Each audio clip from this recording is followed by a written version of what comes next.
जय हिंद बच्चों, कैसे हैं आप सब लोग। आई होप आप सब अच्छे होंगे।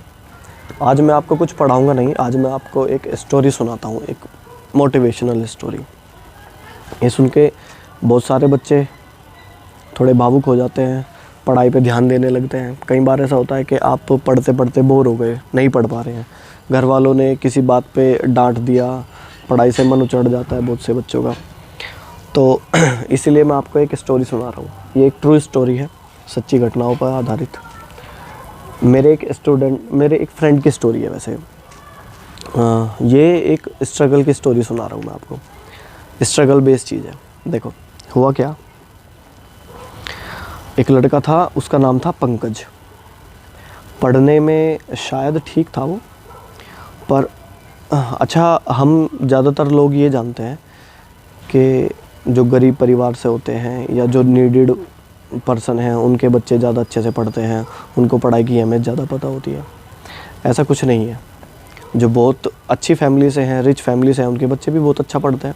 कुछ को पढ़ने का ही शौक़ बहुत अच्छे से होता है, बहुत ज़्यादा शौक़ होता है, पढ़ने का ही शौक़ होता है। तो ऐसा कुछ नहीं है कि हम गरीब हैं इसलिए ही, या हमारे पेरेंट्स गरीब हैं इसलिए हम ज़्यादा पढ़ाई पर ध्यान देंगे, हम कुछ पढ़ेंगे, उनके लिए कुछ करेंगे। ऐसा कुछ नहीं होता। तो स्टोरी स्टार्ट होती है मेरे से जब मैंने 8th क्लास करी। उसके बाद मेरे पेरेंट्स ने, मैंने 8th क्लास की है प्राइवेट स्कूल से, मेरे पेरेंट्स ने मेरा एडमिशन करा दिया गवर्नमेंट स्कूल में। गवर्नमेंट, मिडिल क्लास फैमिली से हम। गवर्नमेंट स्कूल में इसलिए कराया क्योंकि 8th तक प्राइवेट का और गवर्नमेंट का सिलेबस थोड़ा सा चेंज रहता है, और 9th क्लास से प्राइवेट स्कूल हो चाहे गवर्नमेंट स्कूल हो, सबका सेम हो जाता है। जो दिल्ली से पढ़े हुए हैं या जो लोग दिल्ली के हैं जो इस वीडियो को देख रहे हैं, वो शायद जानते हैं, पर जो यूपी से पढ़े हुए हैं या यूपी में इस वीडियो को देख रहे होंगे, उनके लिए मैं बता दूं, दिल्ली में क्या होता है, shift wise government school shift wise चलता है। एक मॉर्निंग शिफ्ट होती है सुबह 7 से 12 तक, वो लड़कियों की होती है, सिर्फ लड़कियां पढ़ती है उसमें। फिर 12:30 1 से 6 बजे तक एक दूसरी शिफ्ट चलती है, उसमें सिर्फ बॉयज़ पढ़ते हैं। भीड़ की वजह से, स्कूल स्पेस कम होने की वजह से, दिल्ली शहर छोटा है, इस वजह से शायद ऐसा किया गया होगा। गवर्नमेंट स्कूलों में होता है ये सब। तो क्या हुआ, 8th क्लास के बाद 9th क्लास में हमारा एडमिशन हो गया गवर्नमेंट स्कूल में। अब गवर्नमेंट स्कूल में अब तक लोगों की ये सोच थी कि गवर्नमेंट स्कूल में बस गरीब परिवार के बच्चे जाते हैं, या फिर गवर्नमेंट स्कूल में बच्चे जो पढ़ते हैं वो नालायक होते हैं ज़्यादातर। ऐसी सोच थी अब तक, पर अब ये सब सोच बदल चुकी है। तो मेरे पेरेंट्स भी ऐसे ही डरते थे कि भाई गवर्नमेंट स्कूल में जा रहा है, वहाँ पे टीचर बेवजह पास नहीं करते किसी को, और जो बच्चे पढ़ते हैं ज़्यादातर नालायक बच्चे पढ़ते हैं, और बड़ी सख्ताई रहती है। ऐसी बहुत सारी गलत फहमियाँ थी। तो मेरे पेरेंट्स ने मुझे डराया। मेरी मदर ज़्यादा मेरे लिए डर रही थी। उन्होंने कहा कि भाई गवर्नमेंट स्कूल में जा रहा है, वहाँ पे बच्चे शैतान बच्चे भी मिलेंगे, गुंडागर्दी करने वाले मिलेंगे। ज़्यादातर तो गुंडागर्दी की वजह से डरते थे। तो गुंडागर्दी करने वाले बच्चे मिलेंगे, तो भाई किसी से झगड़ा मत करना, अपने दोस्त वोस्त मत बनाना। इस तरीके से मेरी मदर ज़्यादा परेशान थी। खैर, मेरा गवर्नमेंट स्कूल में एडमिशन हुआ। 9th क्लास में मैं स्कूल में गया। अब हमारी क्लास में एक बच्चा पढ़ता था, वो फेलियर था, उसका नाम था पंकज, उसका नाम है पंकज। और वो एक काफ़ी अच्छी रिच फैमिली से था। उसके पेरेंट्स ने गवर्नमेंट स्कूल में शायद इसलिए एडमिशन कराया था, पढ़ने वढ़ने में इतना ज़्यादा ध्यान नहीं देता था। वैसे इंटेलिजेंट था, पढ़ने में इतना ध्यान नहीं देता था। उन्होंने सोचा जब तक पढ़ रहा है ठीक है, फिर बाद में अपने बिजनेस में लगा लेंगे। पास में स्कूल था, वो ध्यान देने भी आ जाते थे, चेक करने भी आ जाते थे। शायद इस वजह से ऐसा हुआ हो, पूरा अच्छे से प्रॉपर रीज़न मुझे नहीं पता। तो वो था फेलियर। हमने एडमिशन लिया, मैं 9th क्लास में गया। अब देखो, गवर्नमेंट स्कूल में, जो दिल्ली के गवर्नमेंट स्कूलों में काफ़ी पहले का सीन बता रहा हूँ मैं, 2002 के आसपास की बात है, 2-3 के आसपास की बात है। उस टाइम क्या था कि क्लास में स्टूडेंट पहुँच जाते थे 100 तक, 100 स्टूडेंट एक क्लास में, 100 बच्चे। अब अगर किसी दिन सारे बच्चे आ जाएं तो बैठने की जगह नहीं मिल पाती थी, और डेस्क कम पड़ जाती थी अगर सारे बच्चे आ जाते हैं। पर ऐसा कभी होता नहीं था कि सारे बच्चे आ जाएं। हमेशा 10-15 या कम से कम 7-8 बच्चे तो एब्सेंट रहते ही रहते थे डेली, कभी कोई कभी कोई कभी कोई। कभी कंप्लीट ऐसा नहीं हुआ कि सब बच्चे आ जाए। सबसे ज़्यादा बच्चे वैसे आते भी हमारी क्लास में थे, क्योंकि हमारे सेक्शन के जो टीचर थे, हमारे जो क्लास टीचर थे, वो काफ़ी सख्त थे। बहुत ही बच्चों को सही बहुत तोड़ते थे, बहुत मारते थे, बहुत पीटते थे। तो उनकी क्लास में बच्चे बंक नहीं करते थे, ज़्यादातर आते ही थे उनकी क्लास में। और वो सबसे अच्छा सेक्शन था उस टाइम का, उसी में मेरा एडमिशन हुआ था। और वो पंकज भी उसी सेक्शन में पढ़ता था। हमारे जो क्लास टीचर थे उनका नाम था मोहम्मद जावेद। साइंस पढ़ाते थे। स्टार्टिंग के लगातार 2 पीरियड उनके होते थे, फर्स्ट सेकंड पीरियड उनके होते थे। अच्छा जी, उनसे सब बच्चे डरते थे, वो पंकज हो चाहे हम हो चाहे कोई भी हो। अब पंकज हमारी क्लास का एक तरीके से दादा था। एक तो वो बिगड़ा हुआ बच्चा, ऊपर से उसके यार दोस्त सब 10th में पहुंच गए, उनकी थोड़ी सी धौंस चलती थी वहाँ पे। और 9th में जो अब नए बच्चे आए थे वो तो सब उससे जूनियर थे, सब उससे छोटे थे, तो इसलिए वो थोड़ा सा उन पे दादागिरी दिखाता था, और वो था भी इसी नेचर का। मेरा एडमिशन हुआ, मैं स्कूल में गया, मेरा फर्स्ट डे स्कूल का।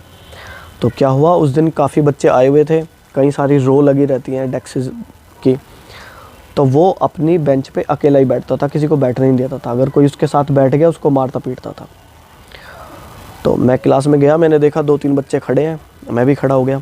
जगह नहीं मिली, उस दिन काफ़ी बच्चे आए थे, स्टार्टिंग में सब जाते हैं। तो अचानक ही मेरा ध्यान पड़ा कि एक डेस्क पे सिर्फ एक बच्चा बैठा हुआ है। मुझे ऐसा लगा कि इन बच्चों को दिखाई नहीं दिया, और मैंने जाके झट से वहाँ पे अपना बैग रख दिया, और उस डेस्क पे बैठा था पंकज। मुझे पता नहीं था उसके बारे में, और उन बच्चों को पता था जो खड़े थे शायद। मैंने जाके बैग रखा, वो मुझे कुछ कहता या मेरा बैग फेंकता, इससे पहले ही हमारे क्लास टीचर आ गए क्लास में। उस टाइम क्या होता था, क्लास टीचर ही प्रेयर के लिए बच्चों को ले जाते थे, क्योंकि इतनी ज़्यादा भीड़ होती थी, बच्चे उधम काटते थे बहुत ज़्यादा, बहुत शैतानी करते थे, जीने में एक दूसरे को धक्का दे दिया, कुछ भी कर दिया। तो क्लास टीचर ही की ही जिम्मेदारी थी कि बच्चों को प्रेयर ग्राउंड तक लेके आए। तो उसने मुझे कुछ नहीं बोला। प्रेयर हो गई, प्रेयर के बाद हम चले गए वापस क्लास में, सर ही लेके गए हमें। साइंस के 2 पीरियड लिए। अब जो सब्जेक्ट, देखो ये एक नेचुरल फैक्ट है, आप शायद इसको जानते भी होंगे, साइंटिस्ट लोग भी बताते हैं अच्छी नींद के लिए कठिन पाठ पढ़ो।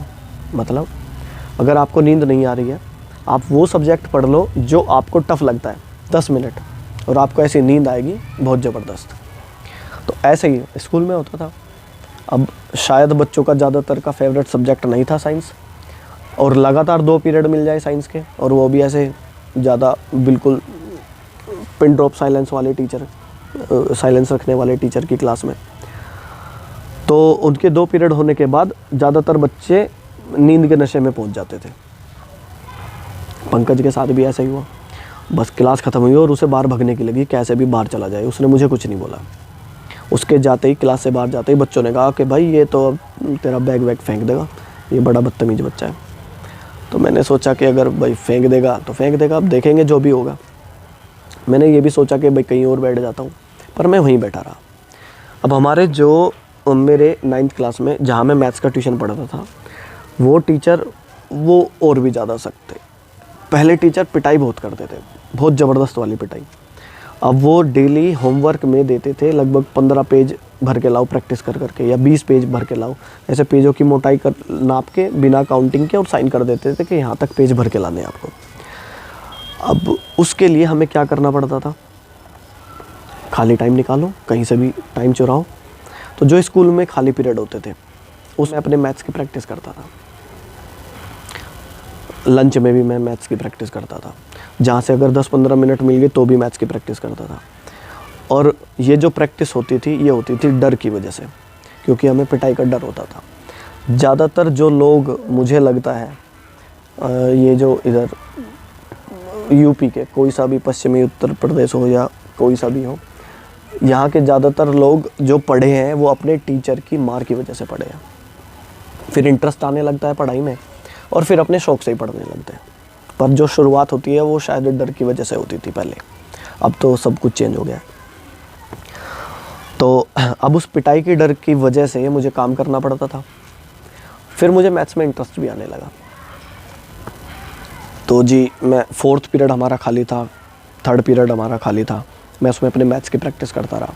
क्वेश्चन, क्योंकि मुझे पेज पूरे भरने थे। तो लंच हुआ, लंच करने के बाद मैं फिर अपना बैठ गया पढ़ने, क्योंकि एक घर वालों ने भी डरा के रखा था स्टार्टिंग में कि भाई कहीं नहीं जाना, ऐसा कुछ नहीं करना, यार दोस्त नहीं बनाने। तो किसी से मतलब नहीं, कुछ नहीं, लंच किया, खाना खाया और फिर पढ़ने बैठ गया, अपने प्रैक्टिस करने लगा। स्कूल के शोर में आप सिर्फ मैथ्स ही पढ़ सकते हैं, तो मैं अपनी प्रैक्टिस कर रहा था। ऐसा नहीं है कि मैं ही कर रहा था, उस टाइम बहुत पढ़ने वाले बच्चे भी होते थे, वो भी अपनी प्रैक्टिस करते रहते थे खाली पीरियड में, या अपना होमवर्क करते रहते थे, कुछ भी और सब्जेक्ट भी, कॉपी बनाना, फाइल बनाना। तो 5th पीरियड में फिर से अटेंडेंस होती थी कि कहीं कोई बच्चा भग तो नहीं गया। बच्चे गोली मार देते थे। इस डर की वजह से टीचर्स ने लंच के बाद भी एक अटेंडेंस होती थी, जो टीचर आते थे, जिनका भी पीरियड होता था वो अटेंडेंस लेते थे। तो फिर से अटेंडेंस हुई, इसलिए पंकज को फिर से आना पड़ा। अब पंकज 5th पीरियड में मेरे पास बैठा रहा। उसने ऐसे ही रैंडमली पूछ लिया कि ये कैसे हुआ। तब मुझे लगा, उस टाइम मैंने रियलाइज़ करा कि पढ़ने में शायद इसका दिमाग है, रुचि है, बस ये संगत की वजह से, यार दोस्तों की वजह से नहीं पढ़ पाता होगा। तो जब उसने मुझसे पूछा ये कैसे हुआ, मुझे खुशी हुई, मैंने बता दिया उसे। मैंने कहा भाई ये ऐसे ऐसे हुआ है। फिर वो चला गया। 6th पीरियड हुआ, 7th खाली था, 8th भी खाली था। उस टाइम पीरियड खाली ज़्यादा रहते थे, क्योंकि अभी शुरुआत ही हुई थी, एकदम से सारे पीरियड लगने स्टार्ट नहीं हुए थे। तो मैं अपना सारा होमवर्क ऐसे ही कर लेता था, जो मैथ्स के ट्यूशन का काम मिलता था। अगले दिन मैं उसके पास नहीं बैठा जाके, अगले दिन वो खुद मेरे पास आके बैठ गया, और उसने जो भी मैं मैथ्स के क्वेश्चन कर रहा, उसने भी इंटरेस्ट दिखाया। जहाँ उसे कुछ चीज़ें डाउटफुल लगती, उसने मुझसे पूछनी स्टार्ट करी, मैं बता देता था। और ऐसे ऐसे धीरे धीरे हमारा थोड़ा सा हम फ्रैंक होने लगे आपस में। फिर तीसरे चौथे दिन वो फिर ऐसे ही मेरे पास बैठने लगा। फिर वो स्कूल में मेरा वेट करने लगा, मैं आता। तो हुआ क्या, ऐसे हम जैसे जैसे दोस्त बनते चले गए, तो मेरी वजह से उसके यार दोस्त उससे छूटते चले गए। लंच में भी वो मेरे साथ रहता, बंक वंक पे कम जाने लगा। फिर उसने मेरे साथ पढ़ना भी स्टार्ट कर दिया। वो मुझसे क्वेश्चन पूछता, मैं उसको बता देता था, मुझे भी अच्छा लगता था, मेरी भी प्रैक्टिस होती थी। फिर हमारा घर भी आना जाना होने लगा, वो मेरे घर आके भी पढ़ने लगा। वो मुझे अपने घर भी ले गया। उसके पेरेंट्स ज़्यादा खुश हुए, क्योंकि वो घर पे भी बताता होगा अपने मेरे बारे में। उसके पेरेंट्स मुझसे ज़्यादा खुश रहने लगे कि भाई हमारा बच्चा शायद सुधर रहा है, इसकी वजह से पढ़ाई पे ध्यान देने लगा, घर पे भी पढ़ने लगा। यार दोस्त आने बंद हो गए, धीरे धीरे छूटने लगे। तो लगभग 9th के 3-4 मंथ गुजरने के बाद उसने पढ़ाई में कूद गया। वो अच्छे से पढ़ने लगा, खूब हार्ड वर्क करने लगा। 9th में उसने बहुत ज़बरदस्त मेहनत करी, सारे यार दोस्त छूट गए। अब देखो उसके स्ट्रगल का टाइम कहाँ से स्टार्ट हुआ है। एक बार फेलियर था, वो तो स्ट्रगल था ही नहीं। सेकंड टाइम उसने पढ़ना स्टार्ट करा जब 9th में दोबारा था, तो खूब बढ़िया मेहनत करता, हर चीज़ को कई बार रिपीट करता, याद भी करता, टाइम से स्कूल आना, क्लासेस भी लेना, फिर ट्यूशन वगैरह भी, सब कुछ चीज़ें बहुत अच्छे से उसने मैनेज करी, सब अच्छे से चलाई उसने। पर हुआ क्या कि 9th में बस वो गिर पड़ के पास हुआ। मेरे थोड़े से उससे ठीक नंबर आए और वो गिर पड़ के पास हुआ। ये स्ट्रगल का पहला साल। 10th क्लास में उसने स्टार्टिंग में ही मेरे साथ ट्यूशन लगवा लिए, और जो छुट्टियों का टाइम होता है उस टाइम सबसे बढ़िया मेहनत करी उसने। वो क्या, हमारे ट्यूशन थे मॉर्निंग में। अच्छा, मैंने आपको बताया कि वो एक रिच फैमिली से था, वो मैंने इसलिए बताया क्योंकि उस टाइम बजाज का चेतक लॉन्च हुआ था। बजाज स्कूटर, चेतक बाइक नहीं थी उस टाइम इतनी, बजाज का चेतक लॉन्च हुआ था। उसके घर वालों ने उसे चेतक लेके दिया। स्कूल के टीचर आते थे साइकिल से, बच्चे आते थे साइकिल से, और वो आता था बजाज चेतक से।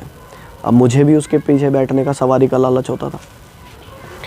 अब भैया वो मुझे मेरे घर से लेने आता, ट्यूशन जाते हम उसके स्कूटर पे बैठ के, और ट्यूशन से फिर वो मुझे मेरे घर छोड़ने आता, और वो फिर मेरे घर ही बैठ के पढ़ता। दोपहर का लंच भी मेरे साथ, नाश्ता भी मेरे साथ, दोपहर का लंच भी, रात का डिनर भी, और फिर हम मेरे घर पे ही प्रैक्टिस करते करते सो जाते। अगले दिन उठते, ट्यूशन जाते, और फिर वहाँ से उसके घर, फिर पूरा दिन उसके घर, पूरी रात उसके घर, वहीं पे पढ़ते। इससे हमारे पेरेंट्स भी खुश थे कि भाई पूरा दिन यहाँ पढ़ रहे हैं तो वहाँ भी पढ़ ही रहे होंगे। फिर उसके पेरेंट्स को भी ऐसा लगता था कि पूरे दिन यहाँ पढ़ रहे हैं तो वहाँ भी पढ़ ही रहे होंगे। 10th क्लास में स्टार्टिंग में मैंने बहुत अच्छी मेहनत करी, उसने भी बहुत अच्छी मेहनत करी। एक मेरे अंदर एक गड़बड़ आ गई जो उसके अंदर नहीं आई, वो था ओवर कॉन्फिडेंस।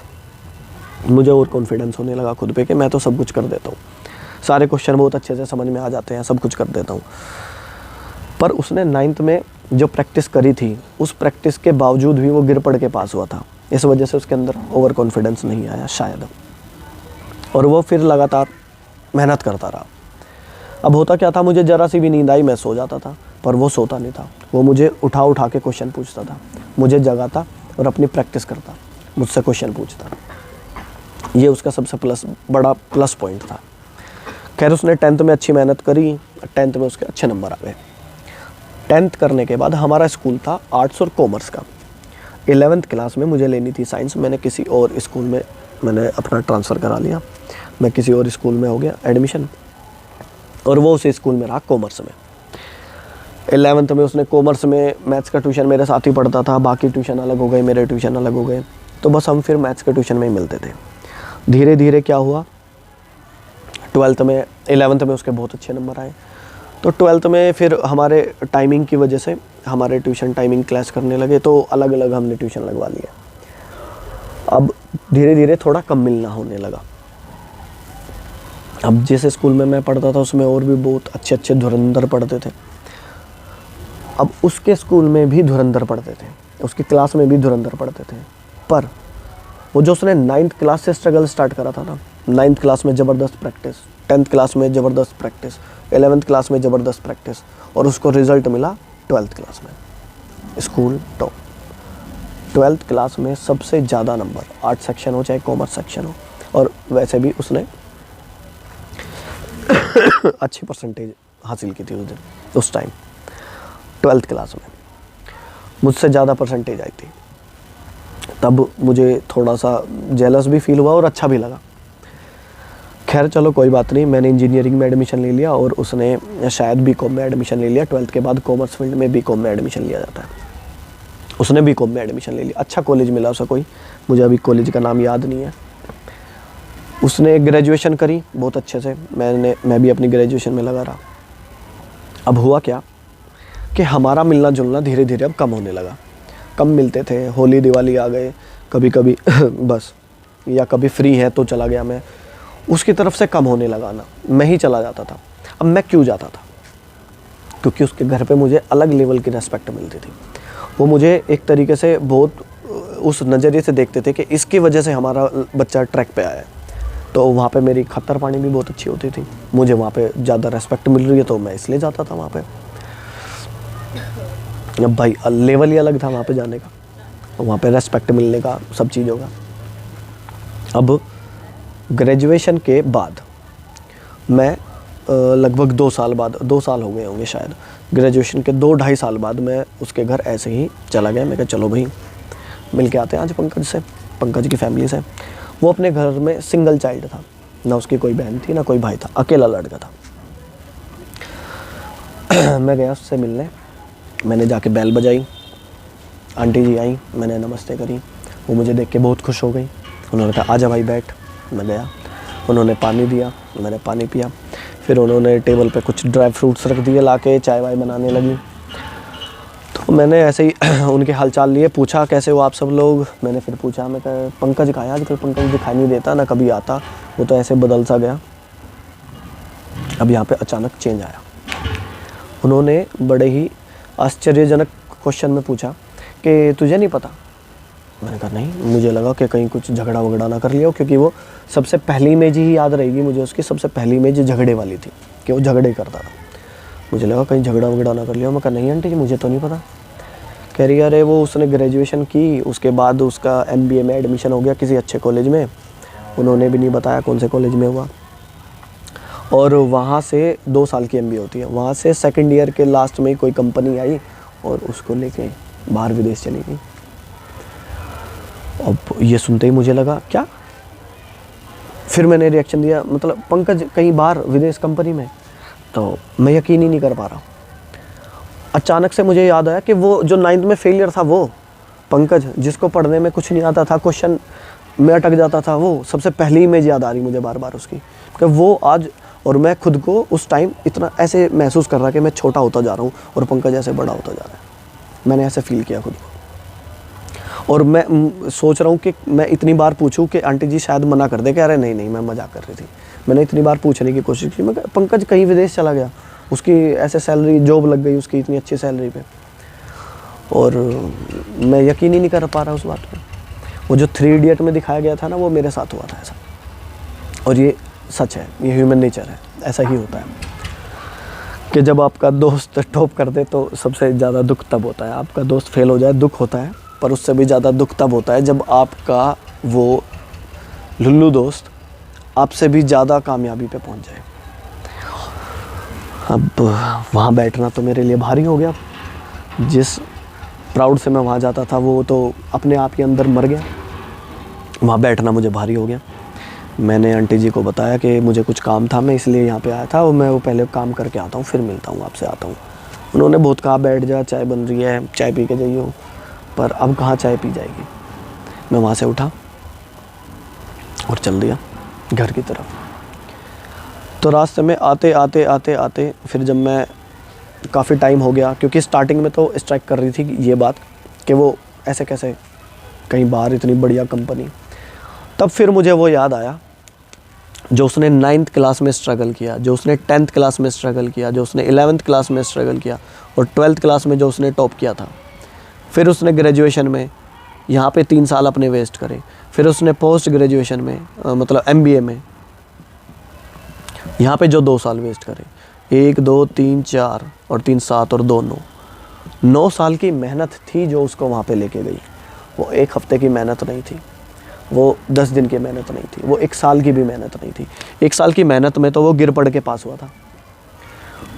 इस साल की मेहनत ने उसे थोड़ा सा अच्छा बनाया, इस साल की मेहनत ने उसे और अच्छा बनाया, और 12th क्लास में उसने टॉप किया।